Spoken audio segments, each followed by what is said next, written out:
Si tu définis pas ton lot, tu définis pas ton risque. Là, désolé pour toi, mais t'es un trader gambler. Comment en 2024, les gens peuvent utiliser une stratégie sans avoir de preuve qu'elle est fonctionnelle? Les hommes ont trop d'ego. Aujourd'hui, si tu fais du day trading, désolé de te l'annoncer, mais tu n'as rien compris au trading. Salut Sophie, tu vas bien? C'est Benjamin, ça va et toi? Bien, on se retrouve aujourd'hui pour une interview qui va être vachement enrichissante parce que tu as beaucoup d'expérience en trading. On va voir diverses facettes du trading, de par les débutants, les intermédiaires et aussi les traders avancés. Et je voulais commencer tout simplement par te présenter. Qui es-tu? Moi, c'est Sophie. Du coup, j'ai 29 ans, j'habite à Paris. Je travaille dans l'informatique. Donc, c'est vrai que le milieu des marchés financiers, c'était pas ce qui me prédestinait. C'est vraiment pas mon domaine de base. Donc, c'est vraiment ultra intéressant. Donc, là, maintenant, ça fait... moi, j'ai toujours travaillé dans l'informatique. J'ai toujours habité à Paris. Donc, il n'y a pas eu de milieu prédestiné au marché financier. Moi, c'est vraiment le domaine de l'informatique qui m'intéresse. Donc, j'ai toujours eu un ordinateur. Depuis tout petit? Ah oui, depuis toute petite. À Bienvenue au partir club. de 3 ans. Dès 3 ans, j'avais un ordinateur. J'ai même appris à lire avec l'ordinateur.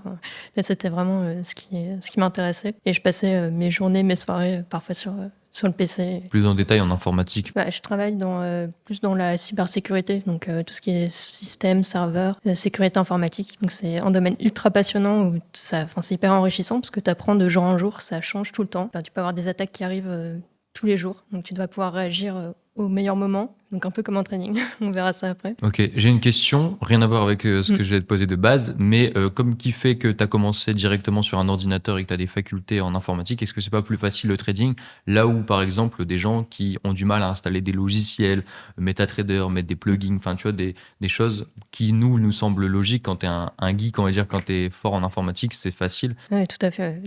Déjà, ça te permet d'avoir une base qui est extrêmement intéressante. Donc, la base de l'informatique, donc le trading, tu le fais à partir soit de ton téléphone ou ton PC directement. Donc là, ça te permet d'avoir une base technique qui est connue. Donc c'est hyper intéressant et ça te donne des facultés supplémentaires quand tu commences le trading. Ouais. Ok, et niveau parcours, tu as fait des études spécifiques? Oui, j'ai fait des études en informatique.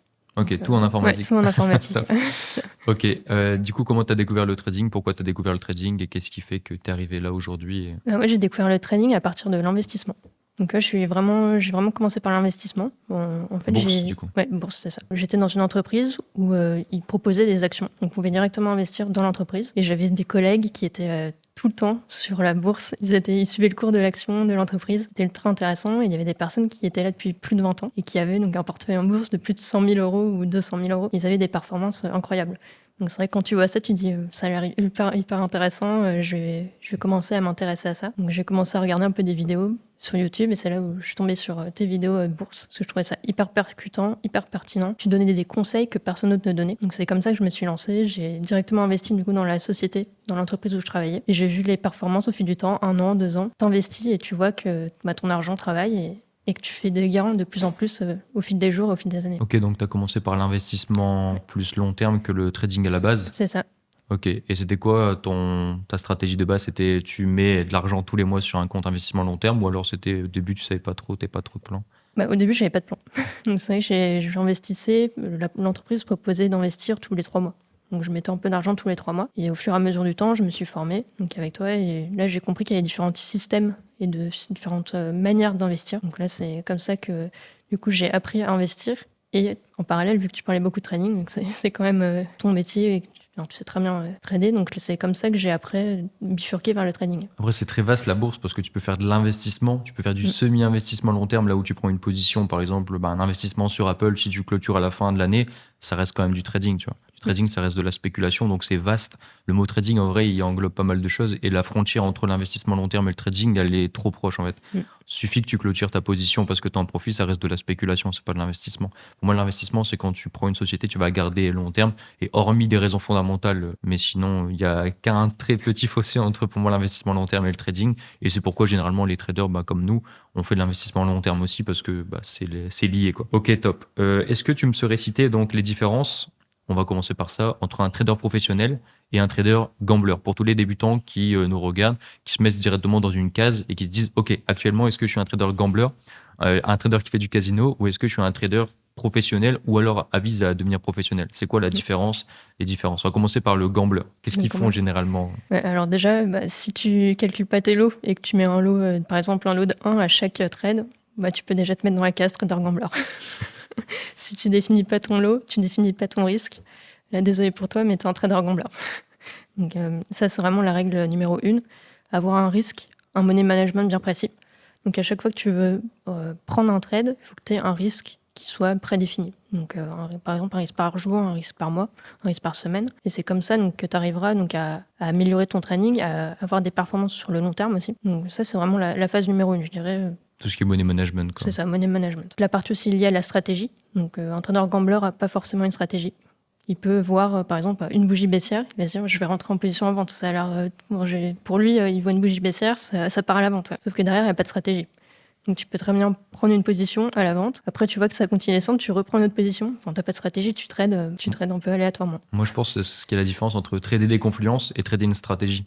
Là où trader une confluence, tu vas trader tout ce que tu vois sur les graphiques et au final, ça va pas t'apporter réellement un plan clair et ce qui fait que généralement, tu vas pas durer dans le temps. Après, je pense qu'on a la même vision sur ça. On préfère des stratégies mécaniques qu'on doit répéter plutôt que des confluences. Et le but d'un trader, c'est de laisser moins d'émotions sur les marchés. Donc, trader des confluences, c'est pas possible de pas laisser d'émotions sur les marchés. Donc là, je suis d'accord avec toi. Et du coup, un trader professionnel, qu'est-ce qu'il fait? Si tu devrais aller citer 3 grands piliers, il faut que la personne qui écoute ça, il faut qu'elle maîtrise ces 3 piliers pour potentiellement aviser à devenir un trader pro, quoi. Un trader pro, il faut qu'il ait une stratégie qui soit backtestée. Le backtest, c'est vraiment primordial. Si tu peux en plus backtester ta stratégie de manière automatique, donc il y a un algorithme, c'est encore mieux. Parce que là, au moins, tu pourras voir ce qui est profitable pour ta stratégie, les différentes structures profitables dans le temps. Est-ce qu'elle est profitable dans le temps, sur quel actif? Donc là, dès que tu as un backtest automatique qui est fait sur plus de 10 ans, par exemple, tu peux directement voir et optimiser ta stratégie. C'est vraiment primordial. Si tu veux avoir un trading pro, moi je trouve que c'est vraiment ce qui est hyper intéressant et c'est ce que tu nous apprends aussi. Donc. Et pour les débutants, je pense que, hormis tout ce que tu viens de dire qui peut paraître compliqué pour les débutants, c'est vraiment pourquoi tu vas trader une méthode si tu n'as pas de preuve qu'elle a fonctionné. En fait, c'est aussi simple que ça. Je le répète souvent, mais majoritairement, 80% des gens ne le comprennent pas. Parce qu'en fait, ils sont éduqués d'une mauvaise manière et du coup, ils comprennent pas que 3/4 des personnes, ils tradent une stratégie. Je leur demande, montre-moi que ta stratégie fonctionne. Même des gens que je suis en bon terme avec sur Instagram ou sur les réseaux sociaux. Ah ouais, mais t'inquiète. Ah oui, non, mais je sais qu'elle fonctionne. Ah oui, mais j'ai des bons résultats les 2 derniers mois. Tu vois, c'est pas suffisant pour se dire faut avoir une vision long terme. Et donc, si ta stratégie n'a pas marché durant les dernières années, donc assez long terme, et comme on dit, l'analyse technique, c'est tu reprends ce qui s'est passé dans le passé pour refaire dans le futur. Donc, c'est un peu la même chose du backtest. Si tu n'as pas cette possibilité de faire ça, tu cours soit à perte, soit tu trades un peu bonne chance, quoi. Soit un peu bonne chance. Ok. Et tu as encore un petit conseil pour les traders pro, traquer ses données, etc. Dis-moi. Oui, traquer ses données, avoir un journal de trading, extrêmement important, pour voir ce qui fonctionne le mieux pour toi. Donc, au fur et à mesure du temps, plus tu auras de données, donc, par exemple, sur plusieurs années, plus tu verras ce qui marche pour toi. Si tu as plus de résultats sur les double top que sur les double bottom, tu favoriseras toujours, par exemple, une structure qui est en forme de double top. Donc ça, c'est extrêmement intéressant. Pareil pour les paires. Donc si tu trades 4 JPY et RCHF et que tu as plus des résultats positifs sur 4 JPY et des résultats négatifs sur RCHF, tu favoriseras par exemple une paire par rapport à d'autres. Et c'est surtout quand il y a des corrélations que c'est intéressant. Ok, j'aimerais bien rajouter quelque chose, même si c'est pas axé débutant ce que je vais dire, mais il y a une différence entre les résultats d'un backtest et les résultats d'un trader professionnel, et c'est pourquoi il faut optimiser son trading via un journal. Parce que dans le backtest, tu vas inclure potentiellement toutes les heures, bien sûr tu peux définir les heures de ton backtest, mais en général tu vas potentiellement rater des opportunités parce que tu sais pas ce que la vie te réserve demain. Donc tu vas forcément rater des opportunités, il va se passer forcément quelque chose de différent. Donc le backtest, il est là pour dire ok, ta stratégie elle est bonne, elle fonctionne, continue comme ça, mais après il faut l'optimiser qu'un journal de trading pro. Par exemple, le mois de mars, c'est pas un hasard. Quand je le disais aux gens, tout le monde me disait ah ouais, mais le mois de mars et tout, je vais essayer de trader quand même. Et après, ils me disaient à la fin du mois non Ben, je trade plus en mars, c'est horrible mars, tu vois. Ouais. Et du coup, c'est drôle parce que généralement les débutants, ils ont besoin de se faire avoir, ils ont besoin de tomber dans le piège avant de comprendre. C'est ce qui est dommage en général parce que quand tu rejoins un programme ou quand tu te fais former, faut mieux prendre les erreurs que la personne a fait et ne pas les faire. Mais généralement, les gens en trading, et généralement vraiment en trading, même dans la vie en général, ils veulent faire l'erreur pour comprendre et après seulement pas la faire. Mais je trouve ça, c'est une perte de temps. Voilà.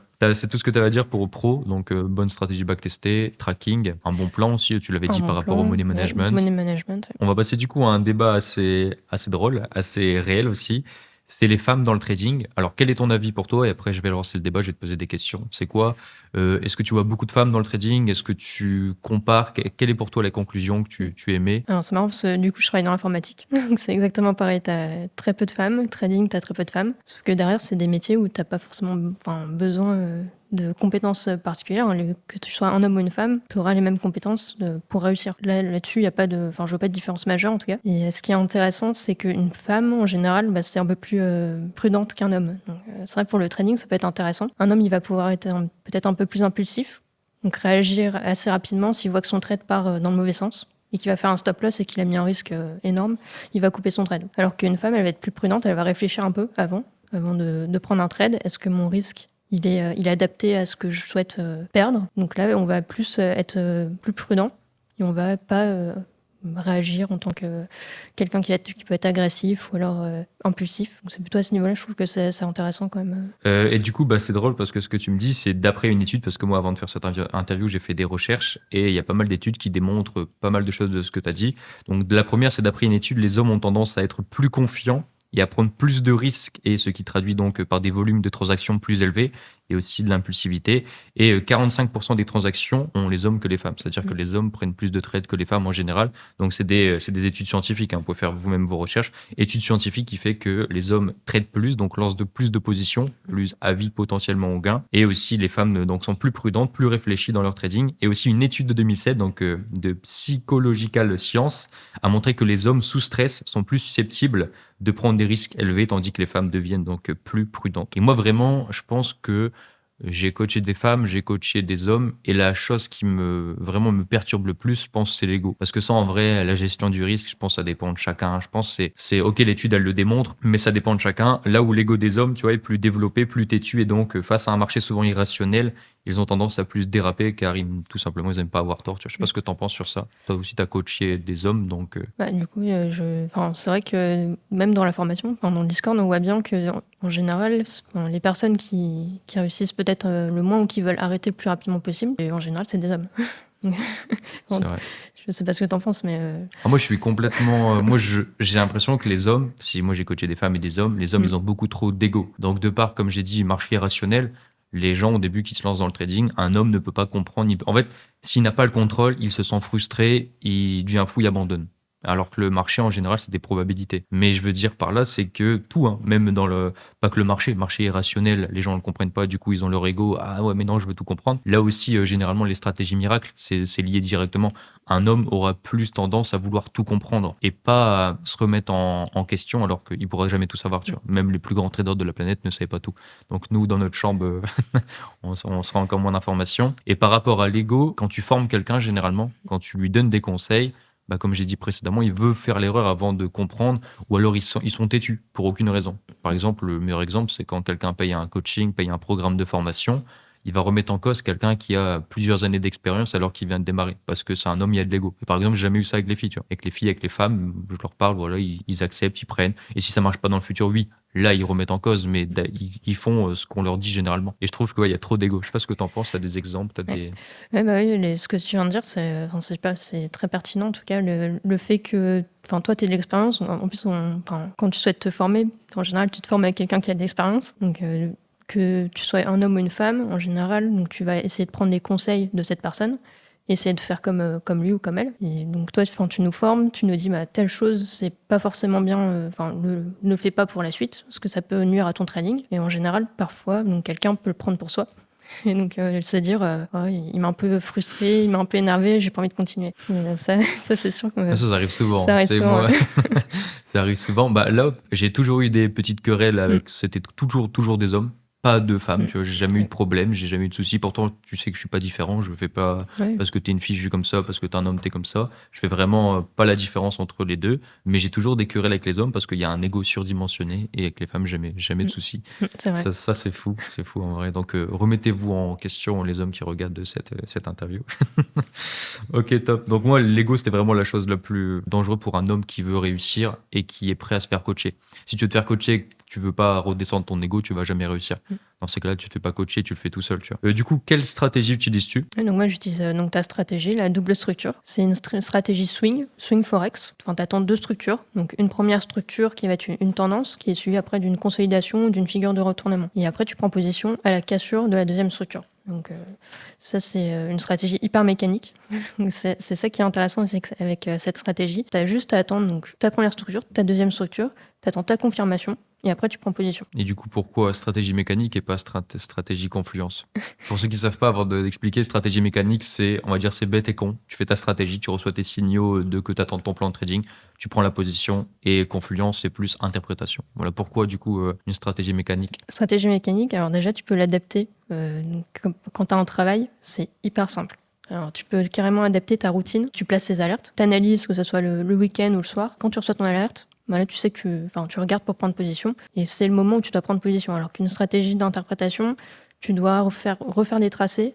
Donc, par exemple, si tu as un drapeau qui se forme, il faut que tu attendes que le drapeau soit formé. Après, tu places ton alerte. Des recherches aussi. Faut que tu fasses des recherches. C'est plus personnel. Donc, tu auras aussi peut-être, ça sera plus difficile de trouver son style de training ou ce que tu arriveras à faire le mieux. Donc, là, au niveau des performances, ça sera plus dur à traquer et tu auras besoin de passer peut-être un peu plus de temps sur les graphiques parce qu'il y aura plus de détails, de niveau de détail. Alors qu'une stratégie mécanique, c'est toujours une structure, une deuxième structure et tu prends position. Donc là, c'est un trading professionnel. Donc tu places tes alertes, tu prends la position. Si ça ne suit pas ton plan, là, tu prends pas. Moi, j'aimerais bien dire quelque chose. Bon, tu le sais, mais pour moi, la différence entre trading confluence et trading automatique, on va dire mécanique, c'est déjà les émotions que tu vas introduire. C'est toute une différence. Comme tu dis, tu as juste à rentrer, tu as ton plan achat, vente, parce que tu as des deux structures. Ça fait plusieurs années que tu fais ça, donc tu sais comment ça fonctionne. Là où l'interprétation, c'est la métrique la plus importante, le temps. Ça va toujours te demander énormément de temps. Moi, je connais des traders qui font 2h30 d'analyse pour une seule opportunité, par opportunité, t'imagines, et qu'au final, cette opportunité finit en stop loss. Et en fait, ils comprennent pas que tu peux pas utiliser autant de temps pour une opportunité de trading, sachant que tu n'as pas le contrôle si elle va réussir ou pas. Par exemple, là où dans le business, par exemple, imaginons tu fais une vidéo YouTube, si la vidéo YouTube, tu la travailles bien, par exemple, moi, si je sors une nouvelle stratégie, la vidéo, elle va forcément fonctionner. Ok ? Donc, je peux, oui, potentiellement utiliser beaucoup de mon temps parce que je sais que ça a fonctionné. Mais en trading, tu peux pas utiliser énormément de ton temps pour une opportunité en sachant que même si tu as énormément de probabilités, tu as toujours ce pourcentage qui fait que ton trade ne sera pas bon. Encore une fois, la métrique la plus intéressante, c'est pas l'argent que tu gagnes, c'est le temps. Si tu fais 120 heures de trading par semaine et que tu gagnes 2000 euros, désolé, mais autant retourner dans le salariat et aller bosser pour un patron, quoi. Parce que 120 heures par semaine, même si t'es derrière, même si t'as pas de patron, tout ce que tu veux, pour moi, t'es en prison, quoi. Parce que combien de temps ça prend pour toi la double structure? Pas beaucoup de temps. Tonio, c'est 4 heures par semaine. 4 heures, ouais, moi je pense que je suis à 3 heures, peut-être 3-4 heures aussi. Parce que une fois que tu as plusieurs années d'expérience sur la stratégie, tu as vraiment ta routine. Moi, c'est vraiment ça qui m'a fait même réussir, c'est la routine avec la stratégie. Je sais que le soir, je vais revoir du coup mon trading, je vais faire mon management. Le week-end, je fais toutes mes analyses. Dimanche, samedi, ça dépend. Ouais, dimanche en général. Après, je manage la semaine et je regarde du coup mes graphiques seulement le soir. Donc c'est vrai que la journée, je suis pas du tout sur les graphiques. Donc ça, c'est hyper intéressant. Et je place juste des alertes. Et j'agis quand une alerte se déclenche. Donc je place l'alerte toujours à des endroits clés. Parce que maintenant, je connais les endroits clés. Quand tu maîtrises ta stratégie, tu sais où tu dois placer tes alertes aussi. Et du coup, tu places où?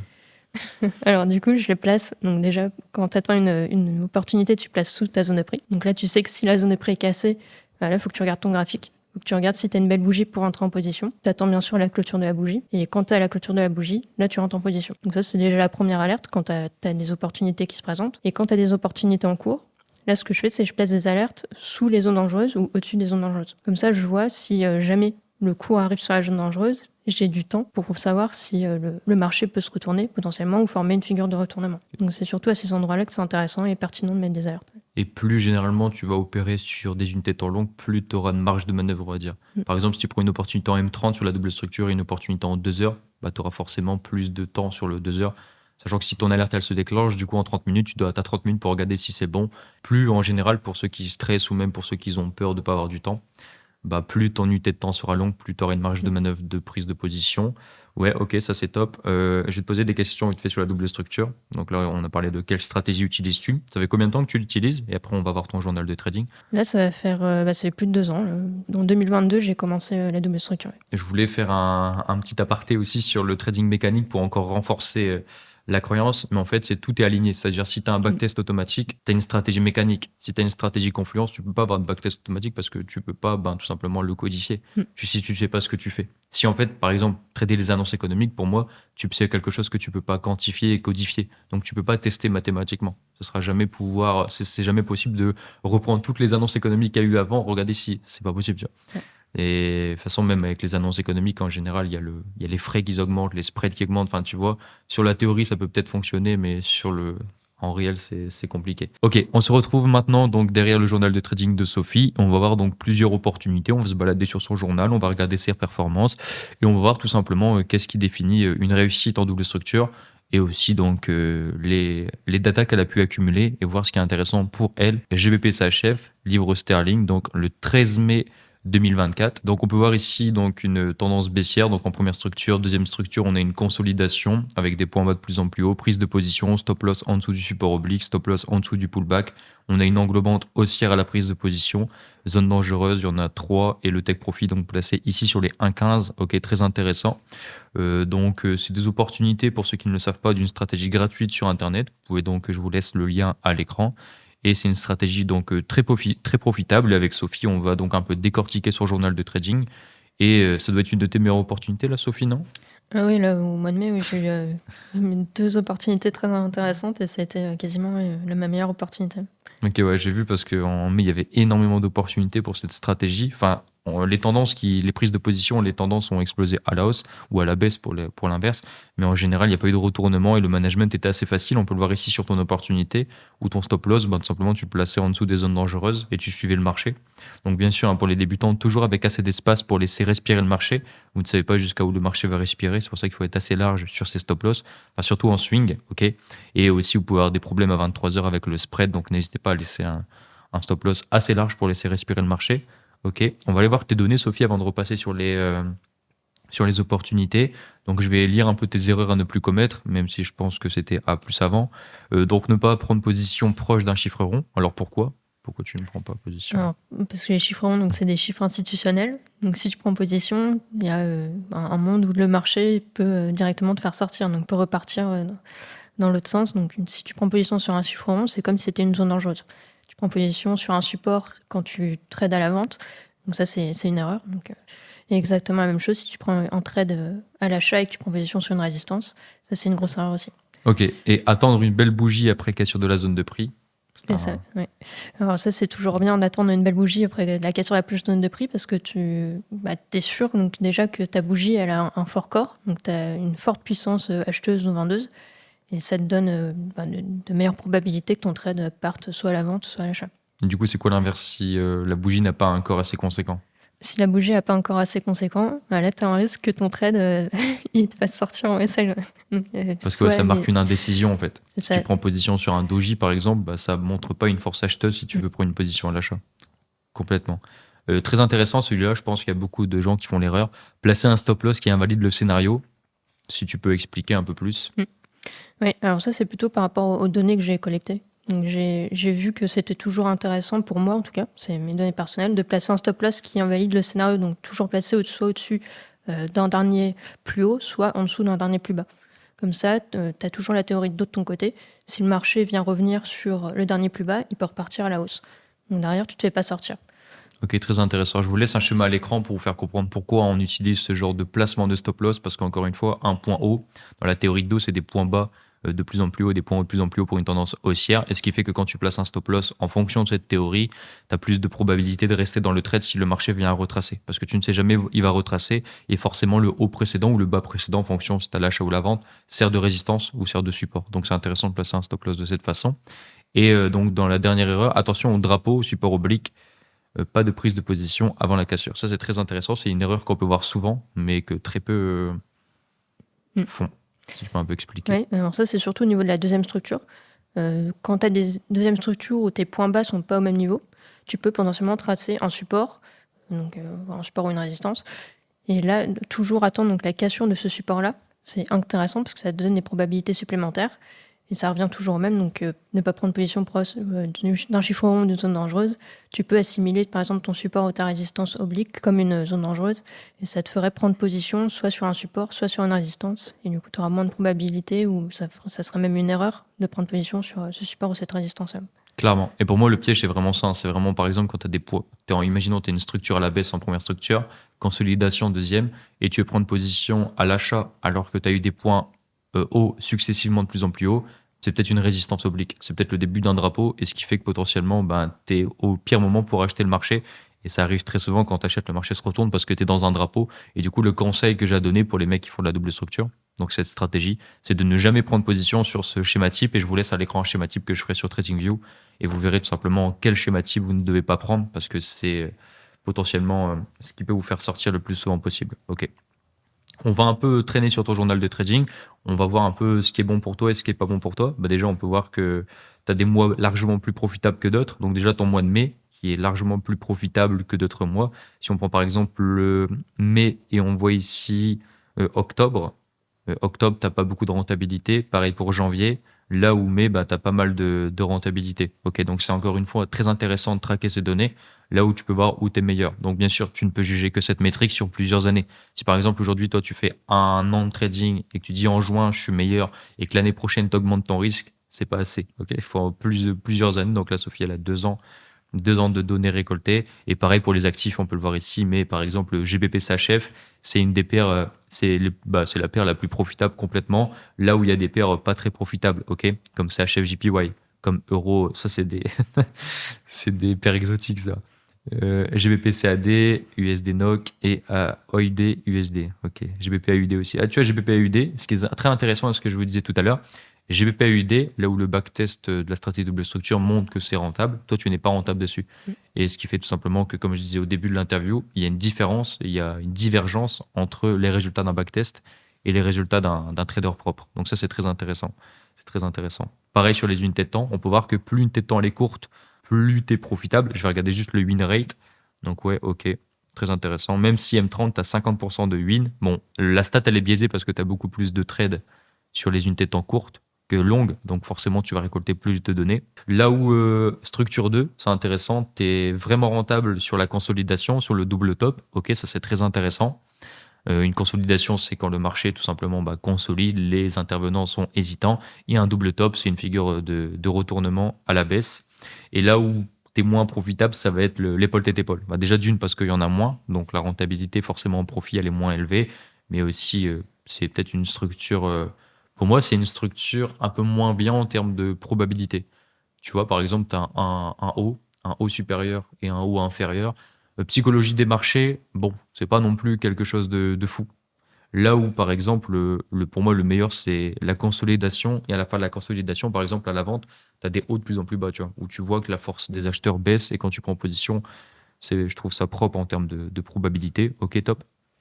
Ensuite, structure 2 en un pour ceux qui ne savent pas à quoi ça ressemble et à quoi ça correspond. C'est simple, en double structure, vous avez deux types donc, de trading. Vous avez structure 2 en un et détaché. Détaché, ça ressemble à ça, et 2 en un, ça ressemble à ce genre de choses. Et en fonction du tracking, vous favorisez celle où vous êtes le meilleur. Ok, top. Ça, c'est intéressant. C'est quelque chose que... Ça, c'est un petit débat, je vais te laisser parler. Mais la tendance de fond, qu'est-ce que tu as à dire sur ça où les gens disent, pas sur les actions, uniquement sur le Forex, uniquement sur le Forex. C'est quoi, toi, pour toi, ton avis sur les tendances de fond? Est-ce que les gens qui disent trader la tendance de fond en Forex, c'est intéressant? Est-ce que tu as plus de probabilité? Qu'est-ce que tu en dis? En Forex, la tendance de fond, je trouve que c'est pas pertinent à prendre en compte. Là, derrière, t'as pas forcément ou pour une stratégie donnée, tu peux faire un backtest, par exemple, la double structure, le backtest montre que la tendance de fond n'est pas pertinente. Donc, c'est pas quelque chose que forcément tu as besoin de prendre en Et compte. ça pourrait être fou parce que dire à un débutant que regarde, cette stratégie elle fonctionne, mais si tu prends la tendance de fond en compte, tu seras moins rentable que si tu prends la contre-tendance. C'est fou, tu vois. Ouais, c'est fou. Mais c'est le Forex. Là où, par exemple, comme toi, tu fais aussi des actions, mais les actions, c'est une boîte, c'est une société, c'est les mecs les plus intelligents de la planète qui vont tout faire pour monter cette boîte. Donc, oui, si tu prends pas à l'achat ou même si tu suis pas la tendance de fond acheteur, en vrai, t'es bête. Tu vois. Là où le Forex, c'est une paire, c'est une guerre entre deux monnaies. Et généralement, je vous laisse à l'écran, c'est des ranges long terme. Et comme des ranges long terme, il n'y a pas vraiment de tendance de fond. Voilà. Et tu as des choses à dire ou pas sur ça Après, je pense que c'est par rapport au tracking aussi, ça dépend de eux et de leur stratégie. Oui, ça, après, je pense que ça dépend de la stratégie, mais même quand tu as des ranges long terme, tu peux très bien aller chercher soit des continuations, soit des retournements sur plus petites unités de temps. Donc là, tu as tendance de fond, qu'elle soit haussière ou baissière. Dans tous les cas, tu pourras aller chercher un retournement, par exemple, sur du 30 minutes ou même du 1 heure. Donc je trouve que c'est bien à traquer, parce que tu peux voir là où tu es profitable. Par exemple, favoriser une vente en tendance de fond baissière si vraiment ton journal de trading il te montre que c'est vraiment très profitable pour toi.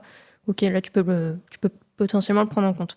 Mais en général, si on regarde sur mon journal de trading, on voit que il y a quand même c'est assez similaire. Il n'y a pas énormément de tendances de fond qui se dessinent, sauf la vente en tendance de fond neutre, ou l'achat en tendance de fond haussière. Et on voit que achat en tendance de fond haussière, là du coup ça correspond à la tendance de fond, mais vente tendance de fond neutre, on voit bien qu'il n'y a pas du tout de corrélation. C'est assez aléatoire au final. Niveau heure, bon, ça c'est propre à chacun et je pense que c'est pas une donnée encore où tu as assez de trades. Donc toi actuellement, tu as combien de trades? Tu as 144 trades, donc en 2 ans.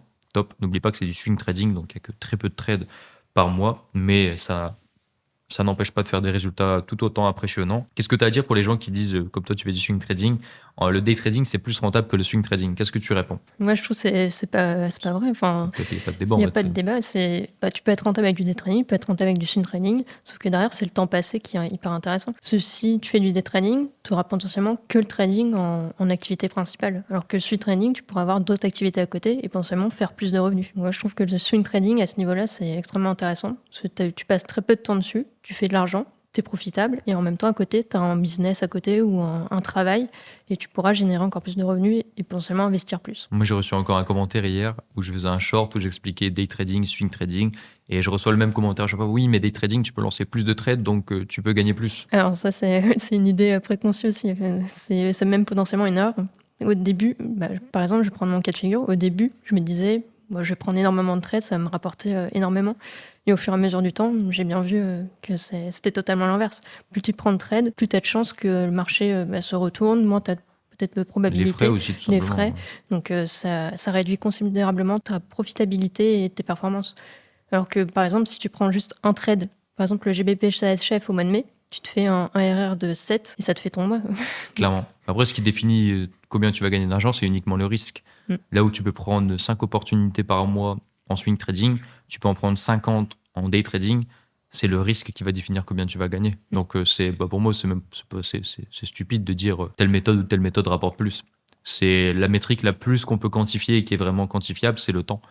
Et c'est par rapport au temps. Combien de temps tu utilises pour gagner tel pourcentage ou tel ratio risque-récompense? Et si ton temps est vraiment élevé comparé au ratio que tu gagnes, t'es un mauvais trader, t'es pas un bon trader. Et si ton temps, là où le swing trading c'est bien, même si tu fais pas une bonne performance, comme tu disais très peu de temps, ça va, tu vois, l'équilibre elle est ok. Mais généralement, l'humain est comme ça, je pense. Plus tu t'investis dans quelque chose, moins t'as de résultats, plus t'es frustré. Comme tu sais que t'as pas passé trop de temps ou même t'as un truc à côté, généralement, c'est plus facile à accepter, je pense. Et aussi, quand tu fais des day trading, du coup, t'as potentiellement qu'une source de revenus si tu fais ça toute la journée, alors que si tu as du swing trading et que tu finis ton mois en négatif, potentiellement tu as ton business à côté ou ton job qui te fait, du coup, tu as un revenu.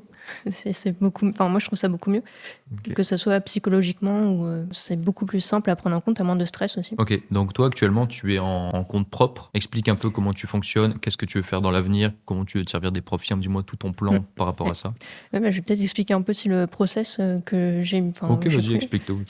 Moi je vais commencer, 6 mois j'avais appris les bases de l'analyse technique, la formation, c'est déjà passer du temps à regarder tes vidéos. Je crois que tu as plus de 400 vidéos sur YouTube, 400. Donc c'est énorme, c'est impressionnant et tu peux avoir vraiment beaucoup de valeur rien qu'avec la formation gratuite sur YouTube. J'avais passé à peu près 6 mois, je pense, à regarder la formation, tes vidéos. Et après, j'avais commencé à mettre en pratique, à choisir ma stratégie. Donc ça, c'est extrêmement intéressant. Choisir sa stratégie, c'est vraiment la règle numéro 1. Il faut bien se poser. C'est pas quelque chose que tu dois prendre à la légère. Parce que si jamais tu choisis la mauvaise stratégie, dans le futur, tu devras tout recommencer à zéro. Tu peux perdre potentiellement 1 ou 2 ans de données ou 1 ou 2 ans de trading de ta vie. Donc ça, c'est extrêmement important. Moi, c'est la chose la plus importante. Je vois pas mal de débats, les gens ils disent oui, mais la stratégie, ça fait pas tout.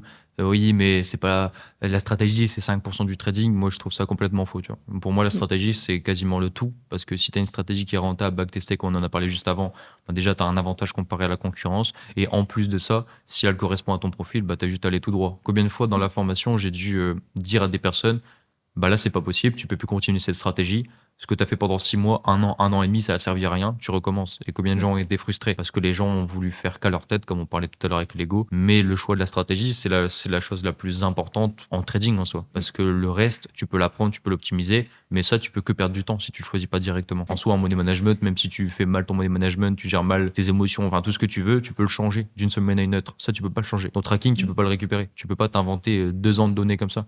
Et le backtesting que tu fais sur TradingView, comme ça, essayer de prendre des opportunités et dire voilà, regarde, j'aurais fait ça, ça sert à rien, tu vois. Il faut juste parler que du live, que comment t'aurais fait sur le réel. Sinon, c'est trop facile d'inventer des données comme ça, tu vois. Ah oui, je suis d'accord. Oui. C'est sûr, là, plus tu as de données, plus tu pourras améliorer ton trading et choisir, sélectionner tes opportunités. Commencer avec une même stratégie, la suivre pendant 1, 2, 3 ans jusqu'à 10 ans, si jamais elle est toujours profitable. Tu auras un journal de trading avec des données sur 10 ans. Ça sera vraiment, c'est de l'or. Enfin, ton journal de trading, c'est vraiment la meilleure chose à suivre pour réussir. Donc, tu pourras sélectionner tes opportunités, les structures. J'avais un call avec une mère de famille il y a 1 mois et demi et qu'elle me disait tout simplement que ça faisait 3 ans qu'elle tradait, 3 ans qu'elle n'avait pas de journal de trading. En fait, pareil pour que la stratégie, je lui ai dit, t'as gaspillé 3 ans de trading. Je lui ai dit, je suis désolé parce que moi, tu sais que je suis cru, genre, j'ai rien à gagner à lui mentir. Je lui ai dit, bah, t'as perdu 3 ans de trading, t'as pas récolté des données, t'as perdu 3 ans, tu sais même pas, t'es meilleur sur quel PR, sur quel actif, sur telle structure, sur ça. Ah oui, mais tu vois, et après, quand je lui dis de faire un journal de trading, ah ouais, mais j'ai pas le temps. Bah, te lance pas dans le trading, ça sera beaucoup plus simple, tu vois. C'est ça. C'est autant être clair, tu vois. En fait, le but, c'est d'une chaîne comme la mienne, c'est aussi d'apprendre, mais aussi de sensibiliser et d'avertir. Si la personne elle est pas prête à faire ça, autant pas le faire en fait. Autant pas faire du trading. Il y a des choses beaucoup plus faciles. Je sais pas ce que t'en penses aussi de ça. Ah oui, c'est sûr, et le trading, quand tu te lances, il faut vraiment être conscient que c'est difficile. Il n'y a pas tout le monde qui peut réussir. Donc, c'est vraiment les plus disciplinés, je dirais même les plus prudents. Les plus prudents et disciplinés qui réussiront. Est-ce que c'est pas le problème aussi des réseaux sociaux, là où c'est celui qui enchérit le plus sur la promesse la plus alléchante? Aussi, Parce que là, tu commences à être sur les réseaux sociaux et tout. Est-ce que tu vois des promesses, c'est toujours plus en fait? J'ai l'impression que c'est de plus en plus. Au début, c'était deviens rentable avec ma stratégie. Ok, ça a été épuisé. Maintenant, c'est en 30 jours, commence à générer 5 000 à 15 000 euros par mois.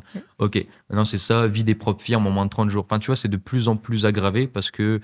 Et le problème, en fait, de cette histoire, c'est qu'il y a des gens qui en veulent. Là où il y a une offre et une demande, tu vois, c'est ça le souci. C'est que s'il y a personne qui en voudrait, ça n'existerait pas. Mais je trouve que c'est dommage, un si beau métier. Enfin, moi, j'adore parce que, bah, comme tu dis, on est des geeks. Nous, ça nous coûte rien. Moi, de base, je suis tout le temps sur mon ordinateur. Donc, que je fasse du trading ou pas, je serai quand même sur mon ordinateur. C'est super bien, c'est un truc professionnel, c'est cool, mais les gens salissent en général avec des promesses alléchantes. Et ce qui fait que les débutants, bah, abandonnent, hein. Là, par exemple, toi, tu commences le trading parce que, ok, on t'a dit qu'en 3 mois, tu allais gagner 10 000 euros par mois et tu te retrouves à continuer en démonstration au bout d'1 an et demi à récolter des données et tu te dis, on m'a pas promis ça. Tu vois. Ouais, c'est sûr. Donc, je pense qu'entre la promesse et la réalité, il y a tellement un fossé qui feront que le taux d'abandon est de plus en plus élevé. Ouais. Moi, je pense que Et c'est ça. aussi, les réseaux te poussent à aller en réel directement aussi. Ça, c'est un grave problème. Si tu commences en réel, bah, tu perdras de l'argent plutôt que d'en gagner. Il faut d'abord se former. Après, faire du démo, la démonstration. Enfin, moi, j'ai fait un an de démonstration pour vraiment avoir un cycle de données sur 1 an, une année complète. Ça, je trouve, c'est vraiment hyper pertinent. Parce que tu commences à avoir beaucoup de données dans ton journal. Et après, commencer à passer sur du réel, un compte réel. Donc, un petit compte propre. Je pense que c'est vraiment ça qui m'a fait réussir. Donc, d'abord, une année de compte démo, une année de compte propre. Donc, vraiment un petit compte propre, une somme que tu es prêt à perdre. Comme ça, tu t'installes une routine. Ta somme, tu restes potentiellement toujours la même somme. Et au fil du temps, donc ça deviendra un automatisme. Maintenant, quels sont les conseils que tu as donnés pour les débutants ou même intermédiaires pour la double structure? Quelles sont les étapes à suivre ou quelles sont même les règles, les conseils que tu as donnés? Alors, déjà, notez bien ses erreurs. Quand tu prends des trades, toujours se faire corriger. Le Discord de la formation aide vraiment à ça. Donc, tu partages à chaque fois tes opportunités, tes prises de position, tes graphiques en règle générale. Donc, tu te fais corriger par Benjamin ou par les experts de la formation. Et derrière, tu notes tes erreurs. Donc, ça, c'est extrêmement important. C'est ce qui te permettra de réussir par la suite. Donc, une fois que tu as noté une erreur, tu la fais plus le mois suivant, ni les mois suivants qui arrivent. Ça, c'est extrêmement important. Tu t'amélioreras de jour en jour avec ça. Du coup, moi, j'utilise aussi d'autres outils pour automatiser un peu mon trading, ma routine. C'est donc des scanners d'opportunités. Donc ça, c'est par exemple... Tu peux expliquer le concept ou pas? Comment c'est fait? Du coup, c'est la stratégie qui a été codifiée, et elle génère directement des alertes. Donc, par exemple, dans le Discord, tu as des alertes qui tombent tous les jours sur des potentielles opportunités double structure qui sont à prendre. Donc après, derrière, il faut bien sûr tracer soi-même l'opportunité pour vérifier qu'elle est bien valide. C'est pas un signaux de trading, quoi. Non, voilà, c'est pas des signaux de trading.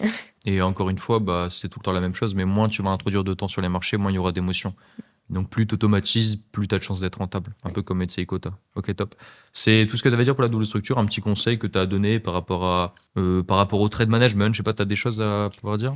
Ouais, quel type de management va être le plus profitable pour toi? Tu peux avoir des mois où tu vas être en négatif. Donc c'est toujours bien d'avoir un management qui va te permettre de limiter tes pertes. Donc par exemple, si tu as un mois où tu es moins 2%, tu vas devoir avoir peut-être un management un peu plus agressif sur la fin du mois pour essayer de récupérer un petit peu tes pertes et revenir à BE. Donc ça, c'est aussi un petit tips Ça, c'est bien ça. Moi, j'aime bien cette idée de, OK, tu peux, à partir de la deuxième semaine, tu as fait les 2 premières semaines, tu vois, t'en es où dans ton mois et tu peux optimiser ton trade management. Mm. Pas la prise de position, bah, tu changes rien à la stratégie, mais ton trade management, tu peux l'optimiser. Là où, par exemple, pas mal de gens se sont retrouvés en mai, par exemple, à avoir des ratios de 6, 7 latents Mm. et finir à 2 parce qu'ils n'avaient pas sécurisé, parce qu'ils attendent un retracement. Le problème, c'est que les impulsions étaient tellement puissantes que voilà. Donc ouais, ça c'est très intéressant. Donc je rappelle, mais donc quand tu as un trade, quand tu as un trading un mois négatif, c'est bien de faire du trade management agressif sur la fin du mois pour pouvoir soit retomber à BE de ton mois, soit retourner en légèrement positif. Et pareil, du coup, quand tu es en profit, bah, tu laisses un peu plus le marché évoluer pour respirer sur ton trade management pour essayer d'aller chercher plus de profit. Ok, top.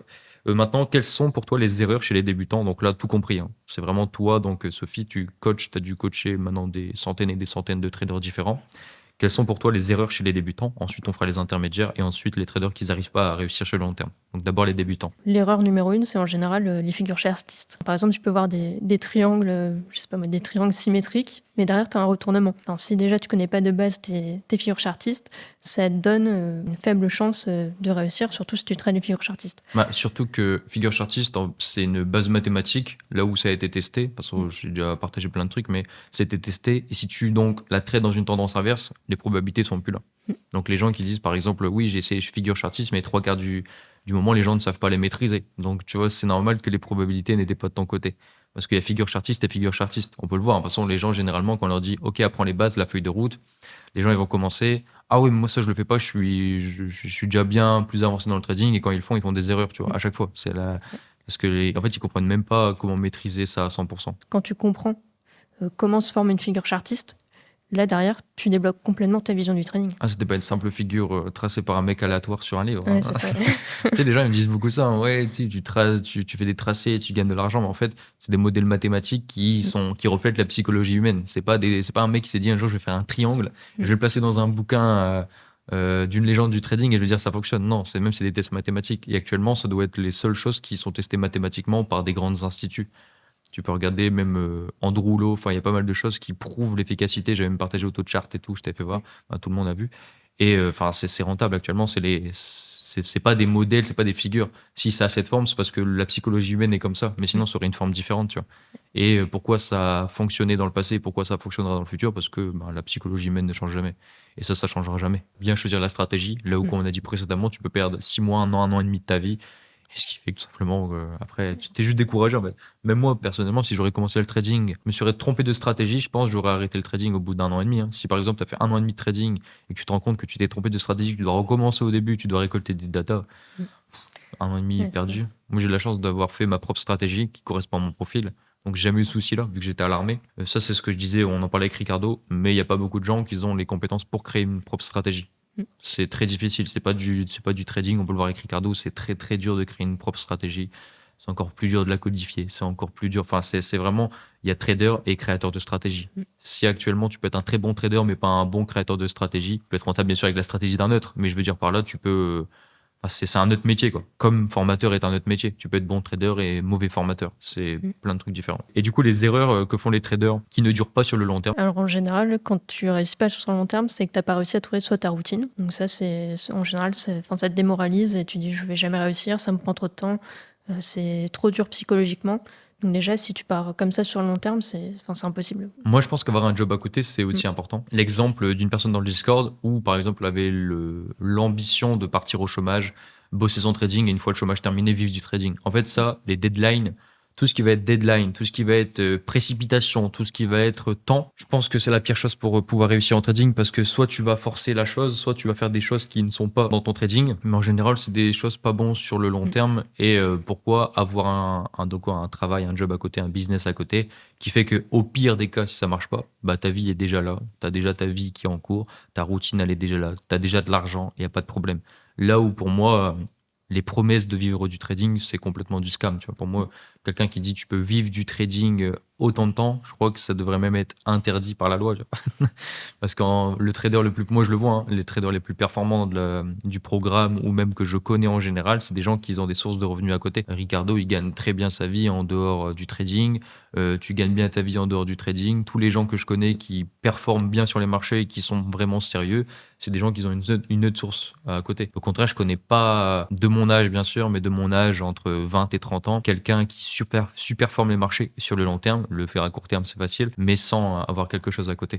Parce qu'aujourd'hui, en fait, si tu n'as rien à côté du trading, tout ce que tu vas faire dans ton trading, ça va être x2 en termes d'émotion. Pour un mauvais trade, ça sera 2 fois plus dur à le supporter que si tu avais un travail, tu vois. Et du coup, tout en x2. Les malus du trading en x2. Je sais pas ce que tu en penses de ça aussi. Je suis totalement d'accord. T'as déjà pensé ou pas de vivre du trading, uniquement du trading, ou alors tu t'es toujours dit je vais continuer? Non, vivre du trading, je pense que psychologiquement, c'est impossible. Après, je pense que même dans le niveau société, c'est pas fait pour ça en fait. Ouais. À moins que tu aies un capital de 5 millions et que tu fais du trading sur action, et voilà, ok, il n'y a pas de problème, tu vois. Y a pas de souci. Dans ce qui se fait croire, 100 000, 200 000, 300 000 euros de capital, si aujourd'hui tu vis du trading, c'est des gens qui disent oui, 1%, j'ai vu que tu as réagi à un commentaire sur ça, 1%, tout que tu fais 1500, t'as ton SMIC, bonne chance, tu vois. Ouais, c'est ça. Ça, c'est le pire exemple qui ait jamais existé, je pense. Mais ouais, je pense que, en fait, c'est une activité professionnelle comme le foot. Tel joueur de foot peut ne pas marquer ou alors faire un mauvais match. Un but correspond au trading à un bon mois, faire de la performance, avoir un bonus, tu vois ce que je veux dire?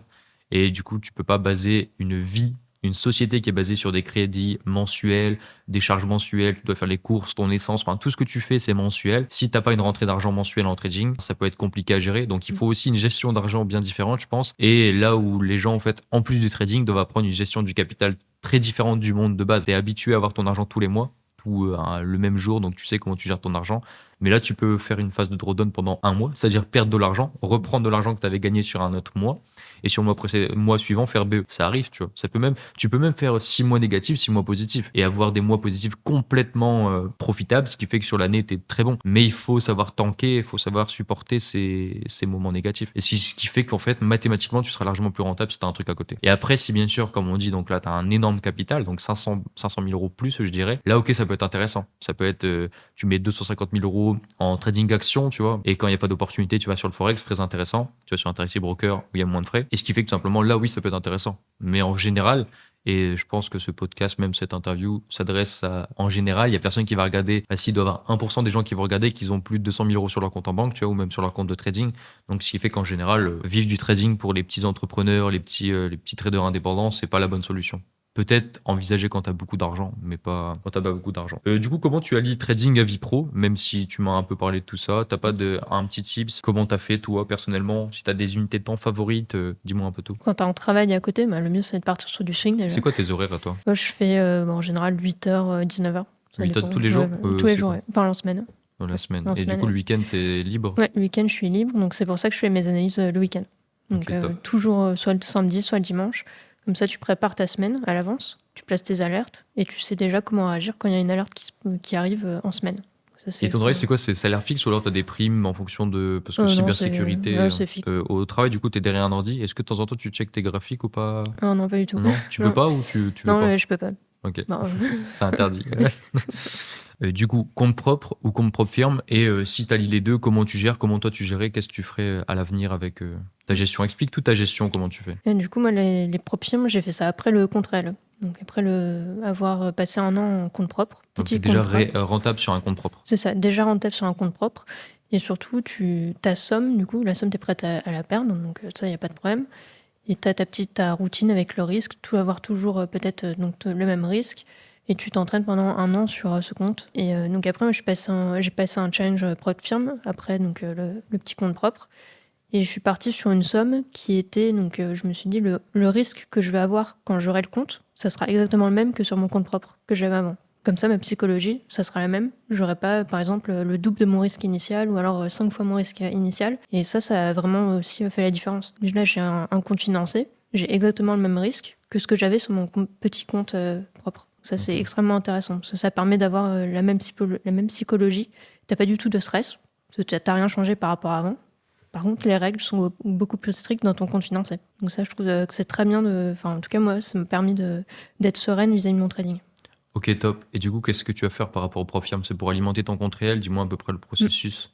Oui, alors les propres firmes, ça va alimenter. Donc, une partie va partir sur un compte réel, et après une partie en investissement. Je trouve que c'est vraiment, il faut s'appuyer sur l'investissement en bourse, c'est vraiment le primordial. Et du coup, tu te sers des propres firmes pour un peu alimenter, mais jamais le global. Le global, la base de ton trading, c'est le compte propre et uniquement le Profirm, c'est le plus, quoi. Ok, C'est ça. si tu fais un payout trop bien, bah, je le mets dessus, mais s'il n'y a pas de payout, bah, tu continues à trader sur ton compte réel et ça change pas, quoi. Non, ça change pas. Ok, ça c'est bien parce que pour moi, il y a trop de gens qui se focus Profirm avant de focus compte réel. Là où j'ai jamais compris pourquoi, mais d'abord c'est compte réel et Profirm c'est un plus. Si tu réussis pas en Profirm, tu seras quand même un bon trader. Tu vois ce que je veux dire?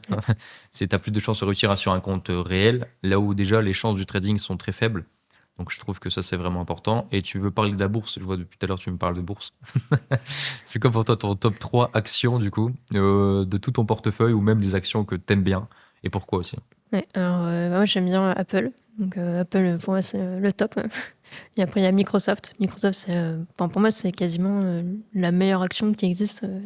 Tu investis sur Microsoft, c'est comme si tu investissais sur, je sais pas, un ETF. T'as vraiment, tu profites de la puissance de l'entreprise. Tu as la personne à tête d'entreprise qui est extrêmement puissante aussi, extrêmement intelligente.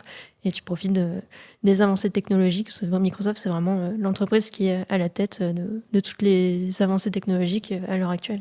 Les performances, ils s'en foutent. T'as commencé à investir quand toi en bourse du coup?